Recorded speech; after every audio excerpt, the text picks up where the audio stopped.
오늘은 지난 시간에 연관되었던 내용을 같이 계속해서 좀 보려고 합니다. 지난번에도 말씀을 드렸지만 제가 지금 강의하고 있는 내용은 창세기 1장 1절부터 한 단어를 지금 말씀을 드리고 있는데 이걸 그냥 휙 하고 지나가면 창세기 1장은 10분이면 끝나요. 그런데 제가 지난 처음에도 말씀을 드렸지만 한 단어를 공부했더니 그 단어 속에서 말씀하시는 그 놀라운 하나님의 메시지가 있다는 거예요. 그거를 좀 우리 목사님들과 장로님들이 좀 분명하게 이번 기회를 통해서 깨달으시고 성경에는 허투루 된 글자 하나, 숫자 하나가 없다는 것을 좀 배우는 그러한 기회가 되시기를 바랍니다. 성경 한 구절 제가 간단하게 읽어드리면 3절 하나님이 이르시되 빛이 있으라 하시니 빛이 있었고 빛이 하나님이 보시기에 좋았더라. 그래서 지난 시간에 보시기에 대한 말씀을 드렸고 오늘은 좋았더라의 내용과 빛이라는 단어에 대해서 좀 말씀을 드리도록 하겠습니다. 그리고 성경에 언급되어 있던 이 숫자, 우리가 잘 알고 있는 이 숫자 14만 4천의 뜻이 뭔지 이거를 그냥 히브리어로 접근했을 때 그 666의 의미가 뭔지 그리고 12,000 스타디움의 뜻이 무엇인지에 대해서 간단하게 말씀을 드리겠습니다.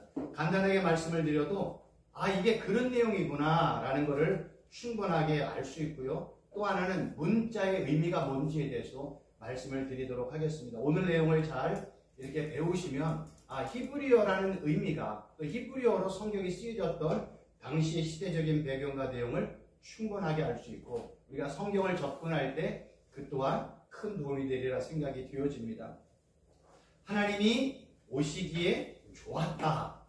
이런 내용 많이 들어봤잖아요. 성경에서 히브리어로 좋았더라 라는 단어의 의미를 봤더니 생각보다 엄청나게 많은 내용이 있습니다.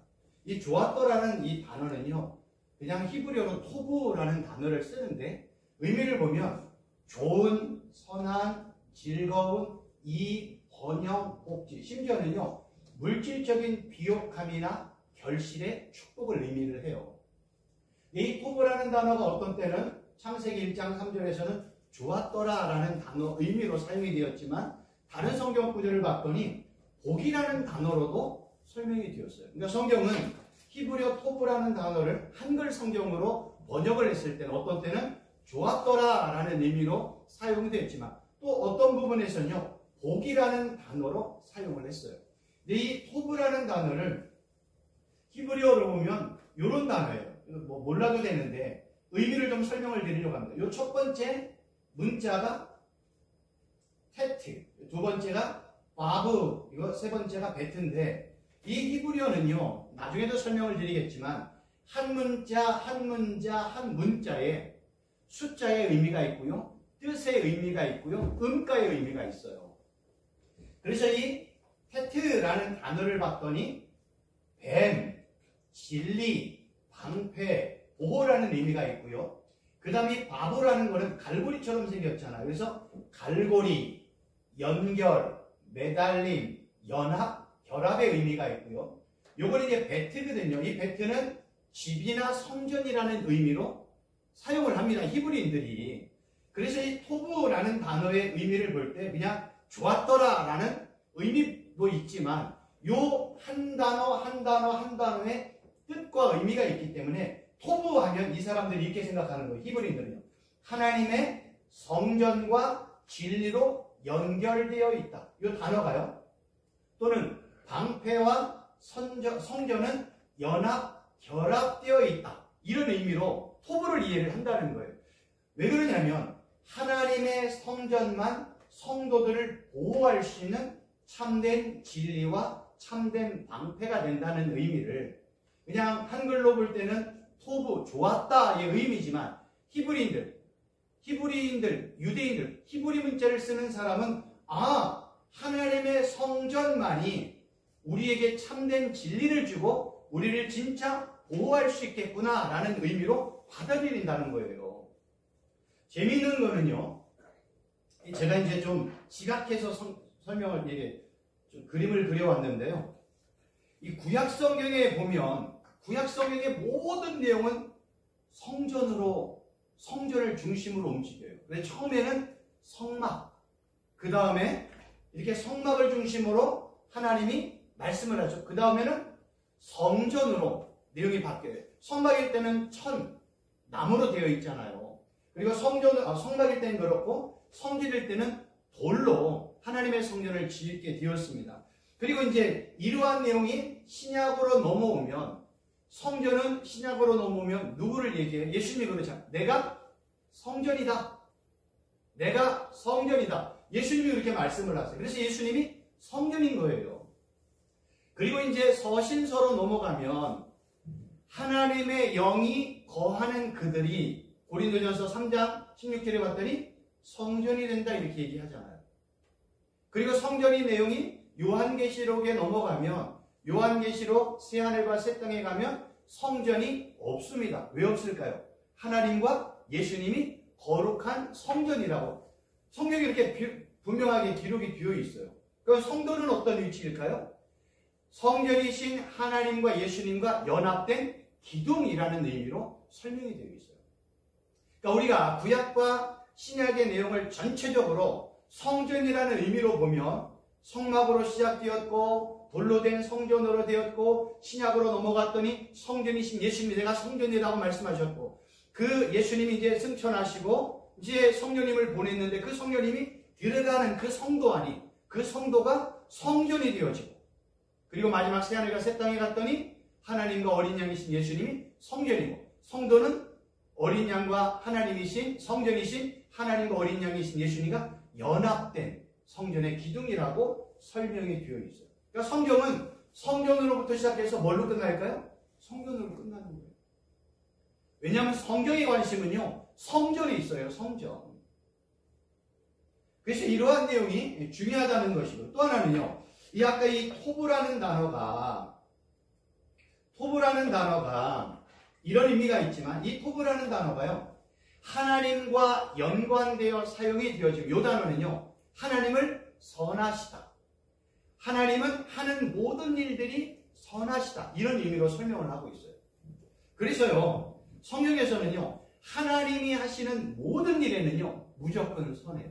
거기에는 악이 없습니다. 하나님이 하시는 모든 일에는요, 나쁜 것이 하나도 없고 해가 되는 것이 하나도 없고, 하나님은요, 단 한 번의 실수도 안 하세요. 왜 그럴까요? 천지전능하시니까 그렇지요. 창조주 하나님이시고 능하신 하나님이시기 때문에 하나님은 절대로 실수가 없고 해가 되는 게 없습니다. 그러니까 하나님은 하는 모든 일들이 다 선하세요. 근데 하나님이 하시는 모든 일에는 무엇도 포함이 되냐면 나와 나의 가족과 나의 삶의 모든 것들이 포함이 되어져요. 심지어는 생활이나 사업이나 행동이나 돈이나 생명이나 자녀들이나 미래, 노후까지 하나님이 하시는 모든 일은 무조건 다 선하다는 거예요. 왜냐하면 하나님은 선하다고 성경이 이렇게 선언하고 있잖아요. 문제는 하나님 편에서 볼 때는 모든 게 다 선해요. 그럼 인간 편에서 볼 때는 선하지 않는 것이 있을 수가 있잖아요. 왜냐하면 하나님이 볼 때 여기 최순복 교수나 우리 목사님과 장로님들에게 하나님이 어떤 때는 고난도 주고 실패도 주고 가난도 주고 아픔도 주고 뭐 질병도 주고 여러 가지 어려움도 주잖아요. 근데 하나님 편에서 볼 때는 그게 다 선이야. 왜냐하면 하나님은 그걸 통해서 종국에 하나님이 원하시는 대로 이끌어가기 때문에 하나님 편에서는 무조건 선이에요. 좋아요. 근데 내가 볼 때는 고난을 감당하고 질병 가운데 있고 실패 가운데 있고 가난 가운데 있고 어려움 가운데 있는 나의 입장에서는 선하지가 않은 거예요. 그러니까 성도가 여기에 이제 문제가 생기는 거예요. 그러니까 우리의 믿음의 눈이 하나님이 바라보는 시각으로 세상을 바라보고 나의 주위에서 일어나는 환경을 바라볼 줄 안다면 하나님이 나에게 하는 어떤 일이든지 그건 무조건 선하다. 그러나 내 편에서 볼 때는 그것이 고통일 수 있고 실패일 수 있고 아픔일 수 있고 그리고 질병일 수 있고 가난일 수 있다. 이걸 어떻게 극복하느냐가 신앙생활을 하는데 큰 하나의 키가 되는 거예요. 보세요. 하나님께서는요, 우리의 외침을 듣는다고 지난 시간에 말씀을 드렸어요. 하나님은 우리의 기도 소리도 들으시고 우리의 외침이나 부르짖음도 들으세요. 근데 근데 하나님은요, 우리의 불평도 듣는다고 말씀을 드렸잖아요. 그래서 우리가 매일매일 살아갈 때 내 입에서 아이 짜증나, 아이 화가 나, 왜 나는 하는 일마다 안 돼, 이런 고백을 하지 말라고 했어요. 근데 똑같은 단어이지만 이 단어 앞에 제가 삼일체 하나님의 이름을 집어넣으면 엄청난 축복의 기도가 된다고 말씀을 드렸잖아요. 우리가 얘기할 때 아이 짜증나, 그렇지만 예수님 나 짜증나요, 이게 기도라니까요. 아우 화가 나 죽겠어, 예수님 나 화가 나 죽겠어, 이건 엄청난 기도예요. 왜 나는 내 인생은 왜 이렇게 실패야? 근데 거기에다 예수님 왜 내 인생은 이렇게 실패만 될까요? 그 얘기는 다 하나님 앞에, 예수님 앞에 내 문제를 해결해 달라는 엄청난 고백과 기도라니까요. 그래서 우리 입에서는요, 항상 내 입에 예수님, 성령 하나님, 여호와 하나님의 이름이 고백되어져야 돼요. 이게 너무나 중요한 거예요. 근데 우리는 일상생활에 예수님의 이름을 생각보다 많이 안 부르는 거 알고 계세요? 하나님이 그럴 거 아니겠어요? 야, 내가 너를 내 자녀, 내 아들, 딸들로 삼았는데 왜 아버지의 이름을 안 부르니? 우리가 육신의 부모님을, 어린 아이들이 1살, 2살, 3살 아빠, 엄마 이러면 야 귀찮아, 그만 얘기해, 아빠 죽지 않았어, 이렇게 얘기하잖아요. 그러나 우리 만군의 여호와 하나님 아버지는요, 우리가 아버지, 예수님, 성령님, 하나님 아버지의 이름을 100만 번을 불러도 절대로요, 지루하다, 귀찮다 말씀하지 않아요. 지금은요, 하나님의 이름을 안 불러요. 예수님의 이름을 안 불러요. 한번 생각해보세요. 지난 일주일 동안 지내시면서 예수님의 이름을 몇 번 불렀을까요? 하루에. 기도 시간에도 우리가 예수님, 성령 하나님, 여호와 하나님의 이름을 몇 번 불렀을까요? 생각보다 많이 안 부르는 거 알고 계세요? 우리는요, 다시 시작해야 돼요. 뭐부터 시작해? 하나님, 여호와 하나님, 예수님, 성령 하나님의 이름을 부르는 것부터 시작을 해야 됩니다. 이것이 우리가 다시 회복되어지고 다시 외쳐야 될 기도의 1번이 이거예요.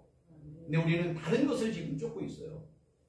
여러분 이걸 기억하시고 한번 열심히 예수님의 이름을 부르시고, 부르실 때 어떻게 부르냐? 예수님, 성령 하나님, 여호와 하나님 아버지, 이렇게 부르면 돼요. 그러면 우리 삼위일체 하나님은 내가 왜 삼위일체 하나님의 이름을 부르는지 분명히 다 알고 계세요. 그래서 외침이 중요하다는 거예요. 이렇게 하나님은 우리의 외침, 불평소리, 기도소리를 다 들으시고, 우리 하나님은 모든 만물을 다 보고 계세요. 그래서 이 세상의 모든 기준은요, 하나님이에요. 그래서 문제는 여기에 있는 거예요. 우리가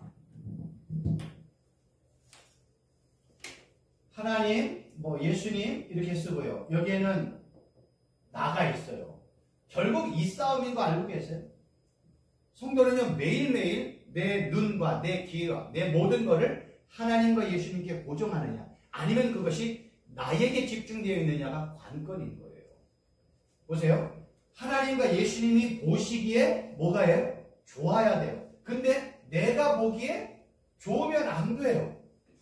근데 우리의 모든 인생은 내가 볼 때, 부모님이 볼 때, 누가 볼 때잖아요. 안 그래요. 성경은요, 모든 기준이 하나님, 예수님, 성령 하나님이세요.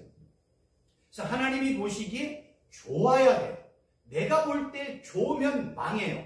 내가 볼 때 좋으면 죄가 돼요. 내가 볼 때 좋은 거를 선택하잖아요. 죄의 시작이 되어져요. 우리는 그걸 누구를 통해서 알 수 있습니까? 아담과 하와의 사건을 통해서 알 수가 있습니다.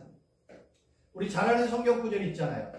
여자가 그 나무를 본지 먹음직도 하고 보암직도 하고 지혜롭게 할 만큼 탐스럽기도 한 나무인지라 여자가 그 열매를 따먹고 자기와 함께 있는 남편에게 주매 그도 먹은지라. 누가 봤어요? 하와가 봤어요. 근데 이렇게 보는 것, 사람은요, 보는 게 중요합니다. 하와가 자기 눈으로 볼 때, 자기 시각으로 볼 때 하나님이 저거 먹으면 안 돼 라는 선악을 알게 하는 나무의 열매를 자기 눈으로 보았더니 보암직도 하네, 먹음직도 하네, 지혜롭게 할 만큼 이게 탐스럽기도 하네. 누구의 시각이에요? 하와, 인간의 시각이라는.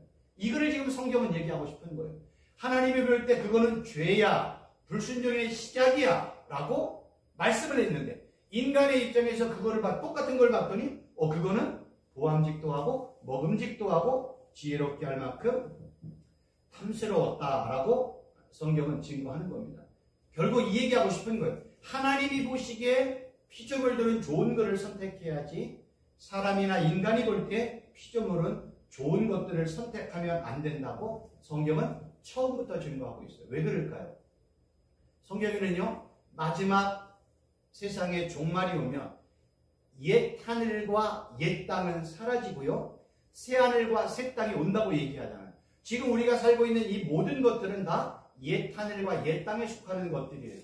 새 하늘과 새 땅이 오면 옛 하늘과 옛 땅에 속해 있는 모든 것들은 다 사라지게 되어 있어요. 그래서 하나님이 사람이 보기에 좋은 것을 선택하지 말라는 거예요. 항상 하나님이 보시기에 좋은 것을 선택하라는 겁니다. 여기서 이제 한 단계를 좀 더 넘어가면, 그러면 하나님이 보시기에 제일 좋은 게 뭘까요? 하나님이 보시기에 제일 좋은 거, 그 예수님 뿐이 없어요. 왜 그럴까요? 인간은 죄의 덩어리거든요. 하나님이 보시기에 제일 좋은 분은 예수님 한 분뿐이 없습니다. 하나님이 보시기에 최고의 순종도 예수님의 십자가 순종 외에는 없습니다. 한번 생각해 보세요. 내가 하나님 앞에 순종하고 내가 하나님 앞에 봉사하고 제사하고 어떤 행위를 했어요. 하나님이 보실 때 그게 선하고 좋고 의로울까요? 그렇지 않다는 거예요. 그럼 하나님이 보시기에 저나 우리 모든 분들이 좋아 보이기에 보이려면 우리가 누구와 연합이 되어야 돼요? 예수 그리스도와 연합이 되어야 돼요. 나는 예수 그리스도 안으로 들어가야 돼요. 그래서 내가 예수님을 믿는 거를 어떤 때는 신랑과 신부의 표현으로 연합, 하나, 한몸, 일치, 부부라는 개념으로 설명을 하는 거예요. 그래서 구약시대에는요, 사람의 몸에 허리띠가 하나처럼 되어 있잖아요. 표범의 가죽과 몸이 하나인 것처럼 예수 그리스도와 예수 그리스도를 믿는 성도는 예수 그리스도 안에서 연합되었다, 하나 되었다, 한 몸이 되었다, 부부가 되었다, 일치가 되었다라는 표현으로 사용을 하는 거예요. 그러니까 성도가 하나님이 보시기에 좋으려면 우리는 누구 안으로 들어가야 돼요? 예수 그리스도 안으로 들어가야 돼요. 그래서 바울의 서신서, 바울이 13가지의 서신서를 썼잖아요. 그 내용을 보면 예수 그리스도 안에서, 그리스도 안에서, 주 안에서, 이런 의미가 어마어마하게 많이 나와 있어요. 바울은 이것을 깨달은 거예요. 하나님이 최 교수나 우리 여기 계신 분들, 우리 목사님들, 장로님을 볼 때 누구를 봐요? 예수 그리스도 안에 있는 우리를 보니까 하나님이 볼 때 좋은 거예요. 예수 그리스도 밖에 있는 우리를 보면 우리는 뭐예요? 심판받아 죽어 마땅할 죄인인 거 알고 계세요?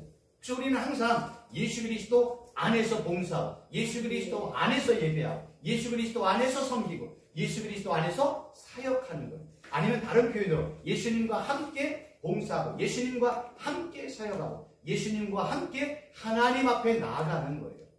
예수님이 없는 순간 우리는 그냥 낙동과 모리알처럼요, 심판에 그냥 피조물로 전락될 수밖에 없는 겁니다. 핵심은 뭐예요? 내가 예수 그리스도 안에서 예수님과 연합될 때, 그때 하나님이 보시기에 좋은 거예요.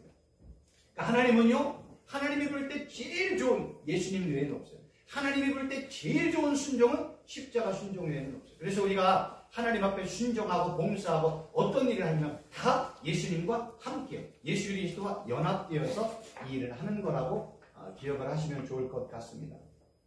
그러면 이제 그 다음으로 하나님이 보시기에 좋았더라 이제 말씀을 드리고, 하나님이 이제 뭐라고 말씀해요? 빛이 있으라 하심에 빛이 있었다. 1장 3절 하나님이 이르시되 빛이 있으라 하시니 빛이 있었고. 성경이 말하는 빛과 어두움은요, 단순히 그냥 밝은 것과 어둠의 의미가 아니라는 걸 여러분 정말로 알아주셔야 돼요. 성경이요, 세상에 돌아가는 그냥 밤 6시만 넘으면 깜깜해요. 그걸 어둠이라고 얘기한 적이 단 한 번도 없어요. 성경의 관심은요, 그런 데 관심이 없어요. 여러분들 성경에서 예수님이 뭐라고 말씀하세요?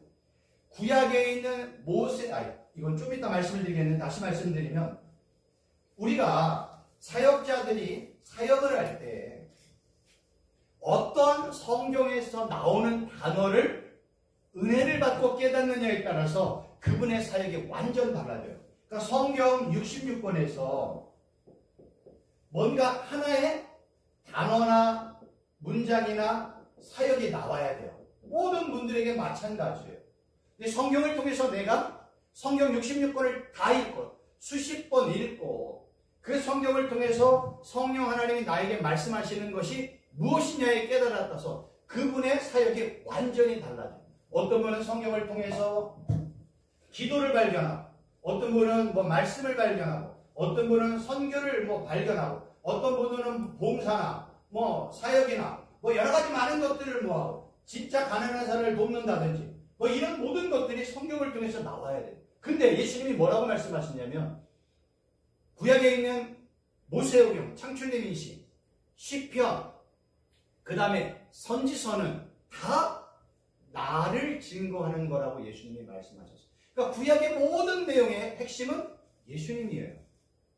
그럼 사복음서의 핵심 내용은 누구예요? 예수님이란 말이에요.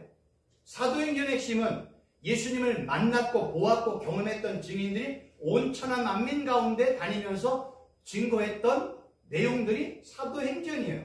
그리고 교회를 세우고 성도들을 세우는 과정에서 일어났던 여러 가지 문제들을 하나하나 해결해 나가기 위해서 기록된 내용들이 서신서예요. 그럼 끝난 거예요. 그럼 뭐만 남아요?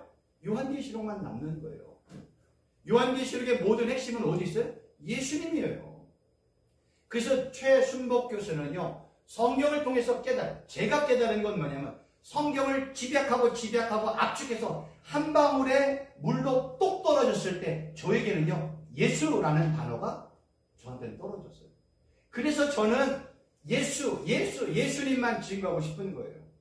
그래서 제가 심지어는요, 기도하는 가운데 어떤 깨달음을 주셨냐면, 설교를 하는 분들이 자기의 설교장이 A4 용지로 4장이든 5장이든 6장, 10장이든 되잖아요. 한번 생각해 보세요. 설교를 주일날 이제 내일 들을 때 말씀을 전하는 목사님이 예수님, 성령 하나님, 여호와 하나님 아버지, 아니면 주님, 십자가라는 단어를요, 몇 번 사용하는가 한번 들어보세요. 몇 번. 엄청나게 많이 사용할 것 같죠? 그렇지 않습니다. 어떤 분은요, 40분 설교에 삼일체 하나님의 이름이 20번도 안 나왔어요. 성경은요, 우리가 어떤 때는 하나님의 자녀라고 얘기하고, 어떤 때는 하나님의 종이라고 얘기하잖아요. 그럼 우리 하나님은 주인이야. 우리는 종이에요. 그럼 종은 누구를 얘기해야 돼요? 주인만 얘기해야 되잖아요. 종이 자기의 말을 하고, 자기를 자랑하고, 자기 이야기하면 돼요, 안 돼요? 절대로 안 돼요. 종은 누구의 말만 들어야 돼요? 주인의 말만 듣고요. 주인의 명령에만 증거해야 되는 거예요. 그럼 종에게는 누구의 이름이 붙어 있어야 돼요? 예수님의 이름이 붙어 있어야 돼요. 하나님의 이름이 붙어 있어야 돼요. 종은요, 무조건 입술에서 예수님, 성령 하나님, 여호와 하나님의 이름이 항상 고백되어져야 돼요. 근데 그러지 않는 분들이 생각보다 많이 있는 거 알고 계세요. 그래서 제가 결론 내면, 제 최순복 교수가 결론 내리게, 적어도 설교문에 예수님, 성령 하나님, 여호와 하나님, 주님, 십자가의 단어가 60개 미만의 설교는 제가 저희 성도들도 듣지 말라고 얘기했어요. 진짜 좋은 설교는요, 재미있는 얘기, 이런 얘기 다 빼놓고 필요한 얘기니까요. 예수님 삼일체 하나님의 이름이 100번이 넘는 설교는 무조건 좋다. 그분이 설교를 잘하든 관계없이 무조건 좋은 설교다라고 제가 말씀을 드립니다. 제가 교회가 되면 저는 이런 얘기를 더 많이 하고 싶어요. 여러분, 종은요, 주인만 말해야 돼요. 근데 종이 종의 말만 하면 어떻게 되겠어요? 큰일 나죠. 그럼 보세요. 성경이 이렇게 빛이라는 단어를 설명할 때, 그럼 성경이 말하는 빛의 의미가 뭔지를 볼게요. 간단하게, 어렵지 않습니다. 성경은요, 이 빛을 히브리어로 오르라는 단어를 쓰는데요. 빛이라는 단어인데, 어떤 때는 아침의 빛, 낮의 빛, 그 다음에 새벽 하늘에 있는 떠있는 발광체, 해와 달과 별의 의미로 사용이 되었어요. 이건 일반적인 의미예요. 근데 성경이 항상 중요한 건 뭐냐면, 이게 어떤 때는 비유로, 은유로 사용이 될 때는 이 빛의 의미가 확 달라져요. 이 빛이라는 오르가 비유와 은유로 사용이 되면 성경에서는요, 하나님의 얼굴빛이라고 설명해요. 성경의 하나님의 얼굴빛은요, 하나님의 은혜, 은총, 자비, 승인이라는 거예요. 그래서 하나님이 이스라엘 백성들에게 하나님의 얼굴빛을 비춰주면 이스라엘 백성들에게 은혜도 베풀고 자비도 베풀고 축복도 베푸는 거예요.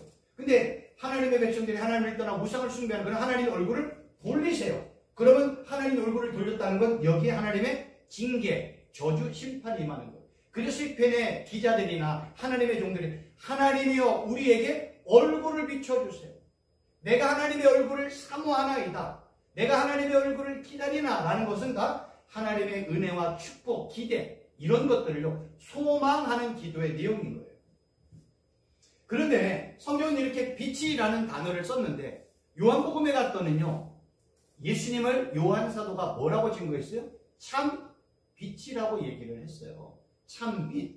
여기서 참이라는 건 뭐냐면 그냥 진짜라는 의미예요. 그래서 하나님의 말씀이 진짜고 하나님이 진짜임을 증거할 때 참이라는 의미를 써요. 그럼 여기 빛이라는 단어를 봤더니 히브리어 오르의 번역이 된 영어예요. 그러니까 히브리어 오르와 헬라어 포스는 같은 의미임을 알 수 있는 거예요. 성경에서는요 이 헬라어 포스라는 빛이라는 단어가 일반적인 그냥 빛, 햇빛, 등불, 횃불 이런 의미인데 이게 비유적인 의미로 사용이 되어진 의미가요 생명의 빛, 생명 자체를 의미하고 심지어는요 빛을 하나님의 임재, 하나님의 속성 이렇게 설명을 하는 거예요. 그래서 요한 1서 1장 5절에 하나님은 빛이다 라고 증거를 했고 여기 이제 요한복음 1장 9절에 봤더니 예수님을 참빛이라고 얘기했고 또 요한복음 8장 12절에서 예수님이 뭐라고 그래? 나는 빛이다 라고 얘기하는 거예요. 그러니까 성경이 이러한 내용들을 통해서 우리에게 설명해주고 싶은 건 두 가지죠. 첫째는요 성경의 단어들을 볼 때요 항상 이중적인 의미로 볼 줄 알아야 돼요. 첫 번째 의미는요 문자적인 의미예요. 문자적인 의미. 두 번째 의미는요 하나님과 예수님과 연합된 성경적인 의미를 알아야 돼요. 우리가 성경을 깊이 하려면 두 번째 의미인 성경적인 의미, 요 오르라는 단어, 포스라는 헬라어 단어가 예수님과 성령님과 하나님과 어떻게 연관이 되어 있느냐를 찾아보면 의미가요 훨씬 깊어져요. 그래서 성경은요 빛을 하나님은 빛이야, 예수님은 참빛이야, 예수님도 스스로 말하길 나는 빛이야 라고 선언을 하셨다는 거예요. 그런데 문제가 있어요. 아까 우리가 창세기 1장 3절에 하나님이 빛이 있으라 하심에 빛이 있었잖아요. 그 빛과 여기서 나와 있는 하나님은 빛, 예수님은 빛이라는 단어가 똑같은 단어를 사용하고 있는 거예요. 그럼 여기 이제 퀘스천이 딱 나오잖아요. 그러면은 하나님이 창조했던 발광체들이 예수님이야? 이런 뭐가 돼요? 우상숭배가 되어지는 거예요. 성경은요 한 단어를 통해서 어떤 때는 문자적인 의미로 설명을 하지만 또 하나는요 그 하나님의 의미를 설명하기 위해서 성경은요 하나님을 빛으로, 예수님을 빛으로 설명하는 거예요. 그렇다고 해서 창세기 1장 3절에 하나님이 창조한 그 빛과 요한복음 1장 5절과 8장 12절에 나와 있는 빛과 연관하면 안 돼요. 연관되는 순간에 뭐가 돼요? 우상숭배가 되어지는 거예요. 그래서요 애굽과 바벨론에서는요 하늘에 떠 있는 태양을 숭배를 했습니다. 그래서 느헤미야가 9장 16절에 이런 표현을 씁니다. 오직 주는 여호와시라 하늘과 하늘과 이루할 성실과 땅과 땅 위의 만물과 바다와 그 가운데 모든 것을 지으시고 다 보존하시니 모든 천군이 주께 경배한다. 출애굽기 봤더니 너를 위하여 우상을 만들지 말고 위로 하늘에 있는 것이나 아래로 땅에 있는 것이나 땅 아래 물속에 있는 어떤 형상도 만들지 말며 그것들에게 절하지 말며 그것을 섬기지 마라. 나 내 하나님 여호와는 질투 하나님인지 나를 미워하는 자의 죄를 갚게 아버지로부터 아들에게까지 3세까지 얘기하시다. 지금 성경이 뭐라고 해요? 야 하늘에 있는 것, 땅에 있는 것, 바다에 있는 어떤 것 가지고 절대로 우상 숭배하지 마. 그런데 성경에 보면 하나님은 구약에 뭘로 표현했어요? 하나님은 영이시니 영은 보여요? 안 보여요? 안 보인단 말이에요. 그러니까 영이신 하나님을 사람들이 경배하고 싶어. 그런데 경배할 방법이 없네. 그러니까 사람들이 생각할 때, 야, 태양이 하나님일 거야. 별이 하나님일 거야. 야, 이런 형상이 하나님일 거야. 라고 인간이 스스로 돌이나 나무나 철이나 금이나 은으로 뭔가를 만들어 놓고 그 앞에 경배하는 거예요. 나는 하나님을 섬기고 싶은데 하나님은 안 보여. 그러니까 하나님은 우리에게 뭘 주셨어요? 너 내 말에 순종해. 그게 예배야. 이렇게 얘기하는데 순종이 제사보다 낫다고 얘기했잖아요. 근데 인간은 하나님의 말씀의 순종보다는 내 앞에 놓여있는 어떤 형체, 물건을 놓고 아니면 어떤 상징이나 어떤 표시를 보고 경배하고 제사하고 제물 드리는 게 훨씬 좋아요. 그래서 인간은요, 그렇게 내가 뭔가를 만들어 놓고 하나님 앞에 제사하는 거예요. 그거를 성경은 우상숭배라고 얘기해요. 성경에는요, 이 우주 만물의 신은 오직 유일하신 하나님 외에는 없다고 얘기를 해요. 그런데 그 유일하신 하나님을 사람들이 볼 수가 없네. 그러니까 사람들이 뭔가를 만들어 놓고 그거를 하나님처럼 섬기는 게 우상숭배인 거예요. 그래서 신비 중에 신비가 뭔지 아세요? 영이신 하나님이 이 땅에 육체로 이렇게 온 게요. 신비 중에 신비인 거예요. 이건 해결할 방법이 없어. 어떻게 설명을 해요?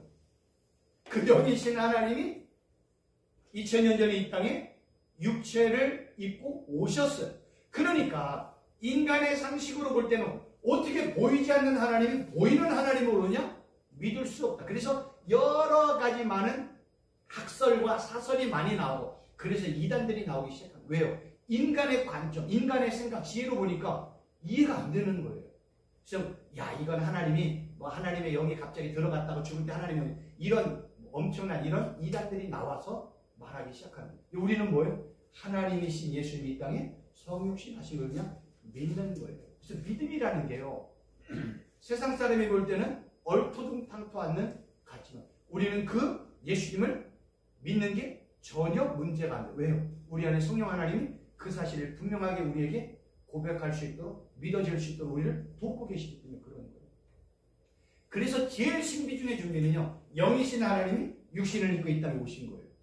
이것만 그 신비 중의 신비고. 그런데 하나님이 죽었네. 하나님이 또의 신비예요. 그러니까 하나님의 모든, 예수님의 모든 사건이 그냥 신비예요. 어떻게 해결할 방법이 없어요. 그냥 믿는 거죠. 근데 어느 순간에 보니까 그 말씀들이 믿어지네요. 깨달아지네요. 그게 은혜가 되어진. 그래서 구원은 하나님의 은혜라고 이야기하는 거예요. 달리 방법이 없어요. 그럼 이렇게 이제 빛을 설명을 했다면 이제 그 다음에 나누다라는 단어를 설명을 하잖아요. 성경이 나누다라는 단어를 쓸 때요, 바달이라는, 하나님이 빛과 어둠을 나누셨잖아요. 바달이라는 단어를 썼는데 이 단어가 어디에 사용이 되었냐면요, 성소와 지성소를 구별할 때, 정결한 것과 부정한 것, 거룩한 것과 속된 것을 구별할 때, 하나님의 백성들과 이방인들을 구별할 때, 거룩한 성막공사를 예레인들을 구별할 때, 죄를 거룩한 하나님에게서 분리할 때, 이 나누다라는 빛과 어둠을 나누신단 말이에요. 성경은 뭐라고 얘기하냐면 우리가 하나님과의 교제, 영적인 교제, 하나님과의 관계를 끊어버리고 나누는 것이 죄라 설명하고 있잖아요. 그래서 이 죄가 하나님과 나와의 관계를 분리를 하는 거예요. 그래서 죄 가운데 사는 사람은 양과 염소가 나중에 나눠지듯이 나눠지고, 빛과 어둠이 나눠지듯이 나눠지는 거예요. 예수님을 믿으면 영원한 천국, 예수님을 믿지 않으면 영원한 심판, 영원한 불못에 들어가 중간지대는 없는 거예요. 그러니까 성경은 빛과 어둠을 나눈다라는 이 단어를 통해서 요한계시록까지 설명을 하고 있는 거예요. 이 나누라는 단어를 통해서 내가 마지막에 빛과 어둠을 나누듯이 영원한 천국과 영원한 지옥을 나눌 거야. 양과 염소 구분할 거야. 예수님을 믿는 자와 예수님을 믿지 않는 자 구분할 거야. 예수님의 신부와 그러지 않은 사람들 구분할 거야. 하나님의 자녀들과 세상 백성들을 구분할 거야. 다 구분한다는 거예요. 그걸 우리는 창세기 1장 3절을 통해서 하나님이 이렇게 나누시는 단어를 통해서 설명을 하는 겁니다. 그럼 이런 질문이 딱 나오잖아요. 왜 하나님께서는 빛과 어두움을 나누셨을까? 먼저 결론적으로 얘기하면 어두움을 통해서 빛을 보라는 거예요. 여러분들 이제 제가 여기 지금 바깥이라고 생각해보면 햇빛이 쪄요. 햇빛이 막 강렬하게 내리쬐면 제 옆에 뭐가 형성이 돼요? 그림자가 형성이 되어지나요? 그래서 그림자를 통해서 실체를 바라보는 거고요. 어둠을 통해서 빛을 바라보라고 하는 거예요. 그래서 이러한 성경 구절이 나온 겁니다. 요한복음 1장 5절 빛이 어둠에 빛이 돼 어둠이 깨닫지 못하다. 성경이 말하는 어둠이요, 예수님을 믿지 않는 상태를 어둠, 흑암이라고 설명을 합니다. 그리고 예수님과 연합된 삶을 빛이라고 설명을 합니다. 9절 12절 참빛 곧 세상에 와서 각 사람에게 비치는 빛이 있었나니 그가 세상에 계셨음에 세상은 그로 말미암아 지은 바 되었으되 세상이 그를 알지 못하였고 자기 땅에 오매 자기 백성이 영접지 아니하였으나 영접하는 자 곧 그 이름을 믿는 자들에게는 하나님의 자녀가 되는 권세를 주셨다. 빛이 이 땅에 왔어요. 근데 빛이 예수님이잖아요. 예수님 이 땅에 왔어요. 만왕의 왕 만주제가 이 땅에 왔어요. 근데 어둠이 깨닫지 못해. 그래서 그 어둠이 빛을 영접하는 순간 그는 하나님의 자녀가 된다. 이렇게 성경은 증거하고 있는 겁니다. 그래서 하나님의 자녀가 되는 거는요, 하나님의 한량없는 은혜라고밖에 설명할 수가 없습니다. 이제 좀 중요한 거, 어렵지만 설명을 드릴게요. 모형론이라는 단어를 좀 들어보셨습니까? 비블리칼 티폴로지라는 단어인데, 모형론이라는 건 뭐냐면 모형을 통해서 원형을 바라보는 거고요, 그림자를 통해서 실체를 바라보는 것이 모형론이라는 거예요. 그래서 우리가 이런 공부를 하면 이제 성경이요 더 깊게 보여지세요. 구약 성경의 모형과 그림자는 뭐냐면 인물이에요. 인물. 아브라함, 이삭, 요셉 같은 사람, 모세, 그 다음에 사건에 많은 사건들이 있고 의식, 제도, 우리가 드리는 뭐 레위기에 나와 있는 여러 가지 많은 제도, 의식이 있잖아요. 그리고 성막, 성전, 그리고 성막과 성전 안에 있는 모든 것들, 기명들, 이런 것들이요, 신약 성경에 예수님과 이런 것들이 연관이 되어지면 이 모든 것들을 다 모형이라고 설명을 합니다. 중요한 건 뭐냐면 구약 성경에서는요, 하나님의 어떤 그 섭리, 하나님의 그 역사, 이러한 것들, 하나님의 구속 사역을 설명할 때 어떤 때는요, 뭐 비유나 상징이나 예언 같은 방법으로 설명하는 수사학적인 기법을 모형론이라고 이야기를 합니다. 그러니까 쉽게 얘기하면 아까 말씀을 드렸던 이러한 내용들, 인물, 사건, 의식, 제도, 성막, 성전, 성전과 성막 안에 있는 모든 기명들이 신약에 있는 예수님과 연결이 되어지면 그건 모형이라는 거예요. 왜냐하면 구약에 있는 이 모든 것들은 다 무엇을 예표해요?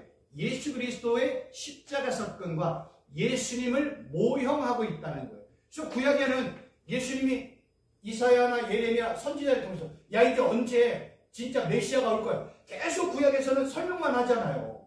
그래서 구약에서는 오실 메시아를 뭔가를 통해서 좀 보여줘야 돼. 그걸 어떤 때는 인물을 통해서, 어떤 때는 여기 있는 사건을 통해서, 어떤 때는 제사 예식을 통해서, 어떤 때는 성막과 성전을 통해서, 성막과 성전 안에 있는 기명들을 통해서 설명을 한다는 거예요.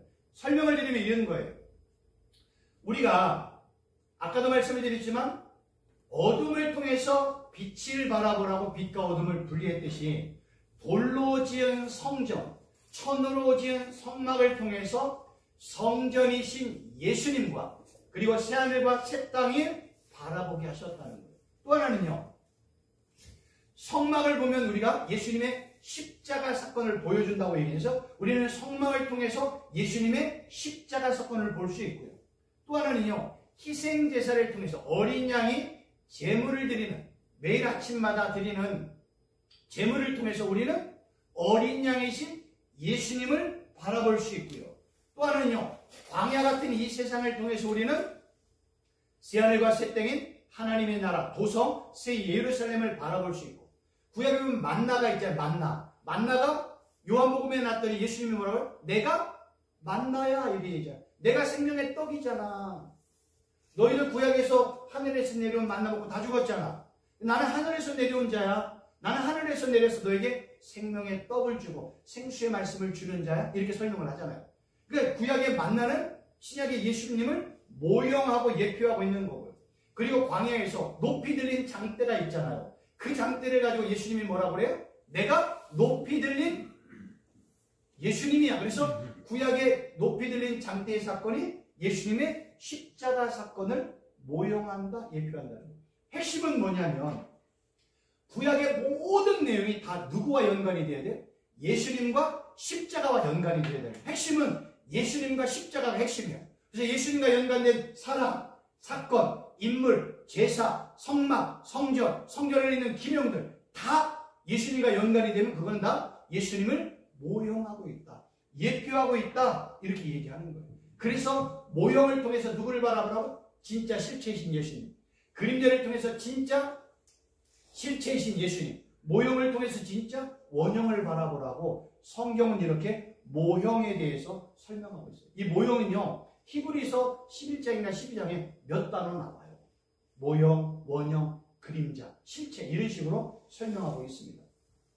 하나님은요, 항상 우리 안에 이 그릇을 만들어 놓고 그 그릇 안에 내용을 담아 놓으세요.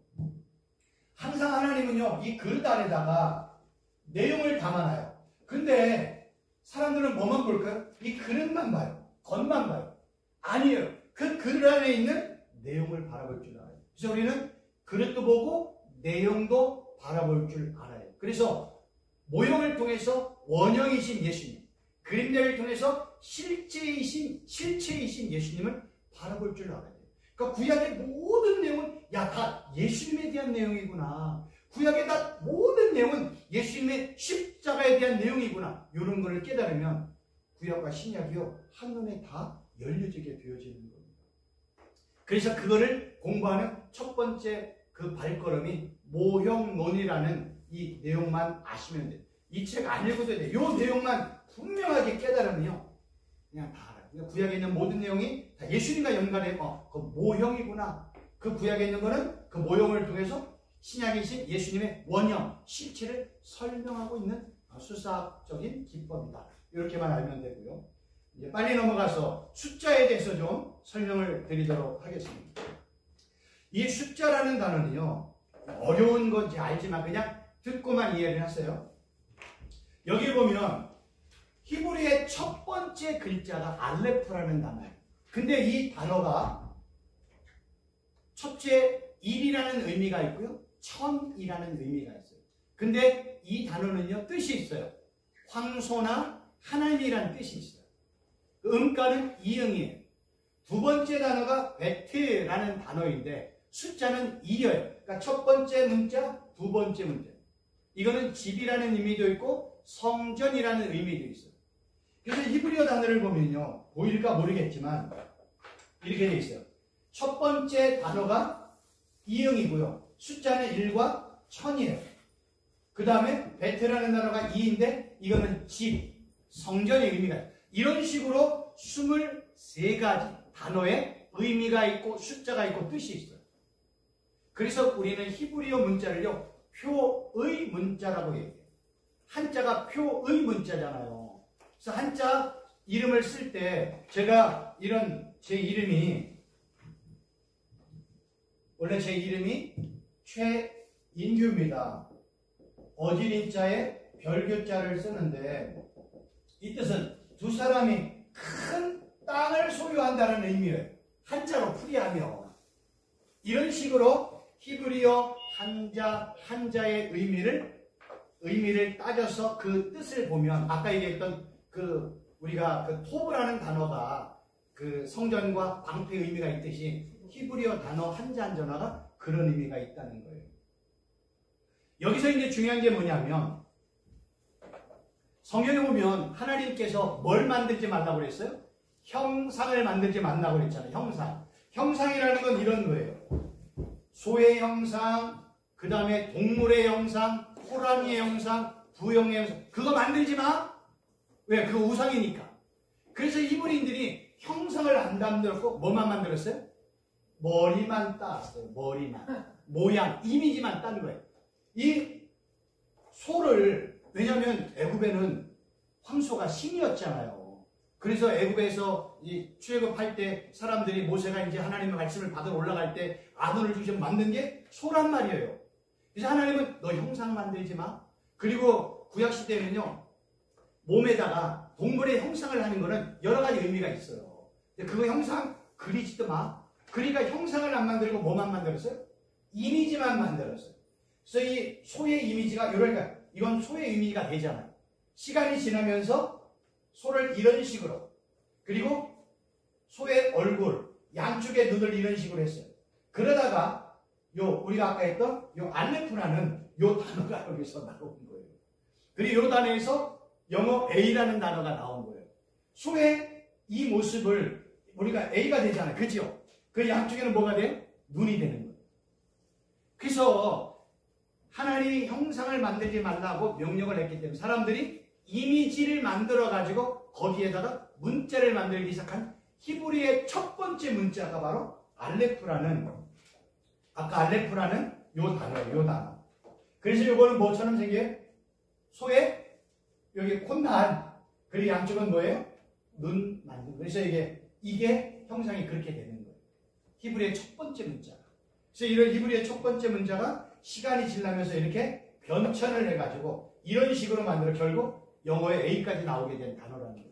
이건 제 얘기가 아니에요. 어떤 프랑스에 있는 학자가 이 내용을, 문자에 대한 내용을요, 이렇게 만들어가지고. 그의 이제, 그 사람이 유대인인데, 이제 프랑스에 가서 이제 영주권을 얻고 사는 그러한 이제 유대계 프랑스인이에요. 그래서 이 알레프라는 단어가 이런 황소로부터 나왔다는 단어라는 겁니다. 이 재미있는 거는요, 모세 오경이 쓰여졌던 당시에는요, 아라비아 숫자가 없었어요. 기수, 서수의 의미가 없었어요. 왜냐하면 아라비아 숫자가 쓰여진 거는 1500년 전, BC 1500년 전. 그럼 모세 오경이 쓰여진 거는 그거보다 500년 전 앞이에요. 그러니까 아라비아 숫자가 없던 시기에 성경이 쓰여졌어요. 그러면 성경에 나와 있는 첫째 날, 둘째 날, 셋째 날, 넷, 다섯, 여섯, 일곱째 날이 우리는 아라비아 숫자처럼 하나님이 6일 동안 창조했다. 성경은 그런 의미가 없습니다. 그냥 첫째 날을 쳐서 그거는 그냥 하루 이렇게 표현을 한 거예요. 그러니까 하나님은 첫째 날에 창조하시고 이걸 그냥 첫째라고 의미하는 거예요. 둘째 날을 창조하시고 이거 그냥 둘째야 라는 의미이지. 그래서 첫째 날과 둘째 날의 시간의 공간이 얼마인지는 아무도 몰라요. 근데 우리는 그거를 아라비아 숫자로 그냥 이해를 해가지고 성경이 6일 동안에 창조되었다. 그래서 월요일부터 토요일까지 창조하고 하나님 주일날 주인이 쉬셨다. 그런 의미가 없습니다. 히브리어 문제가 그래요. 그냥 이거 첫째 날을 창조하고 그냥 첫째 날이야, 둘째 날이야. 근데 첫째 날과 둘째 날의 시간의 개념은 아무도 모릅니다. 그리고 또 하나는요, 히브리어의 문자가 쓰여졌을 당시에는요, 모음이 없었어요. 뭐만 있었냐면 자음만 있었어요. 여러분들이 이게 지금 제가 요거 자음 써요. 이거를 읽을 수 있어요? 요거 자음? 요거 읽어보세요. 기억. 그거는 기억이라는 모음과 역이라는 모음이 들어갔어요. 이 자음은요, 읽을 수가 없어요. 이거 어떻게 읽어요? 만약에 요 단어를 읽으면 제가 1000억 드릴게요. 읽을 수 있는 사람이 있어요, 없어요? 단 한 명도 없어요. 히브리어는요, 처음에 기록이 될 때 자음으로만 기록이 됐어요. 그럼 읽을 수 있다, 없다? 못 읽는다. 그럼 뭐 하라는 거예요? 보라고 준 거예요, 성경은. 보고 뭐해? 순종해. 히브리어는 그렇게 쓰여진 거예요.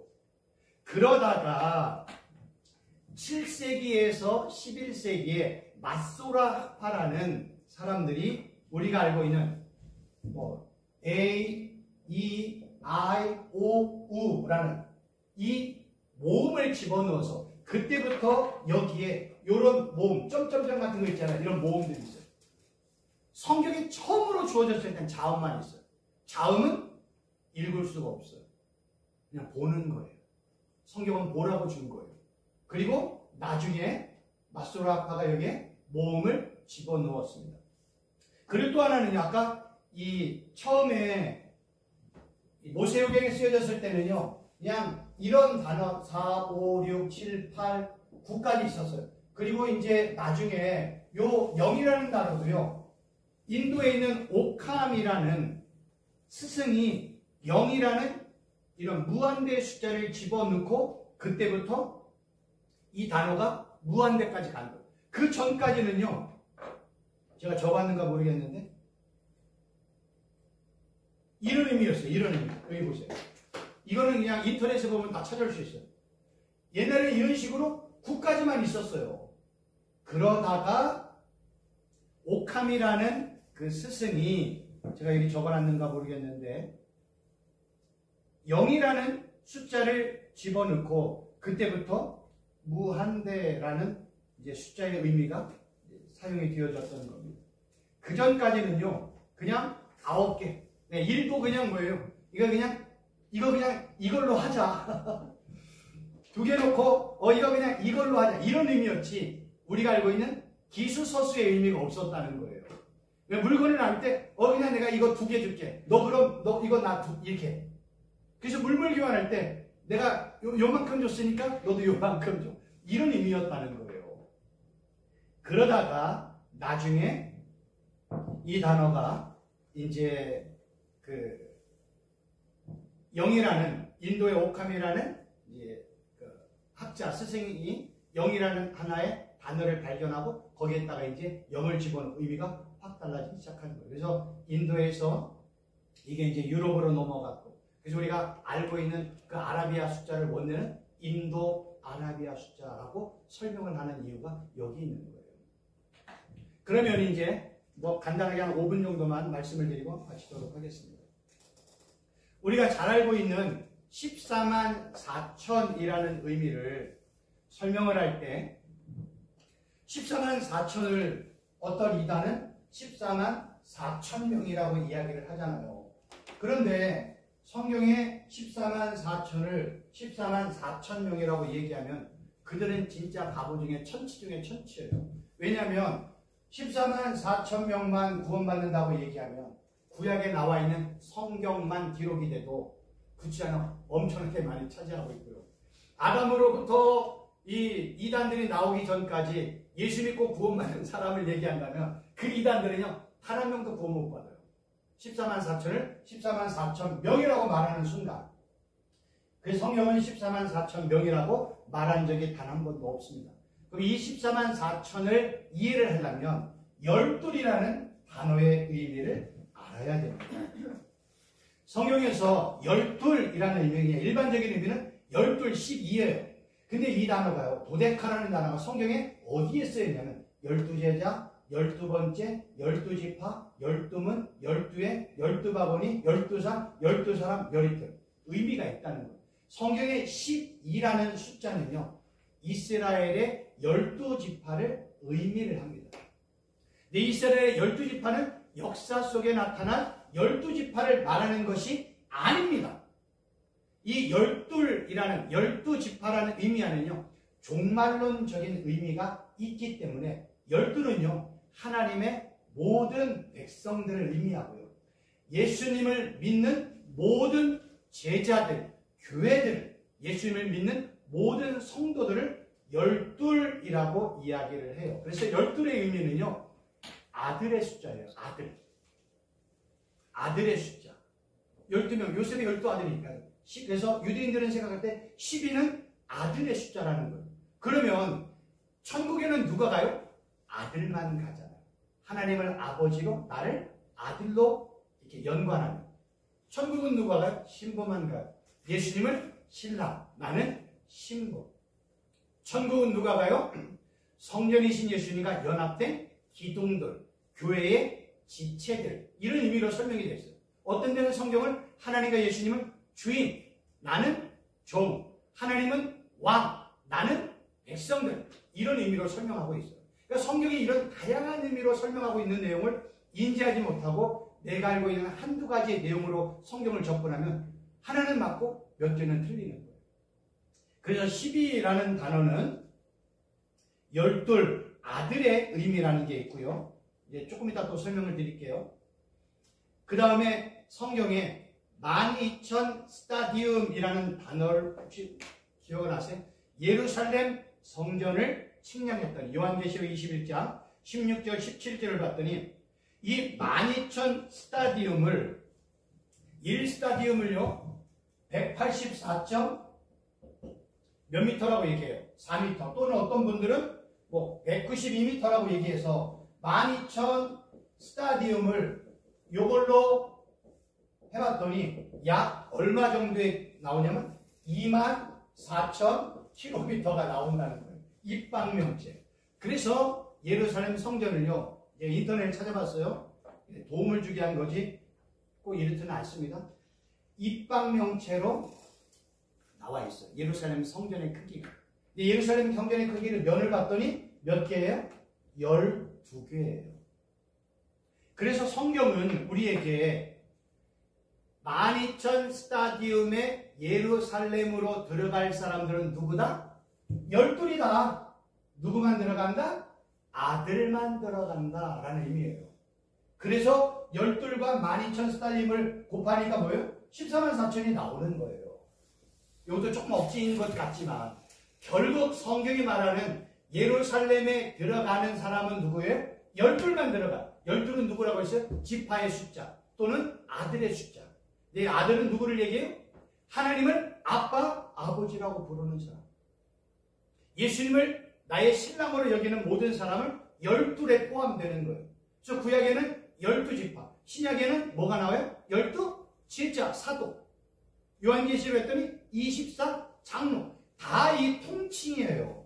하나님의 백성들, 예수님의 신부들, 이런 의미라는 거예요. 마지막으로 간단하게 하나 더 설명을 드린다면 666이라는 단어를 봤더니 이런 표현이 있잖아요. 지혜가 여기 있나니 총명한 자는 그 짐승의 수를 세어보라. 그것은 사람의 수니 그의 수는 666이라. 이걸요 히브리어 아까는 단어 한 단어가 숫자 의미라고 있잖아요. 근데 이 666을 이렇게 거꾸로 찾아봤더니 그 이름이 누구예요? 가이사라 네로라는 거예요. 그래서 가이사라 네로를 한자 한자 이렇게 가이사라 네론을 한자 한자 요 숫자들을 부합했더니 666이 나왔어요. 그래서 많은 사람들은 네로가 666이었다 이렇게 설명을 해요.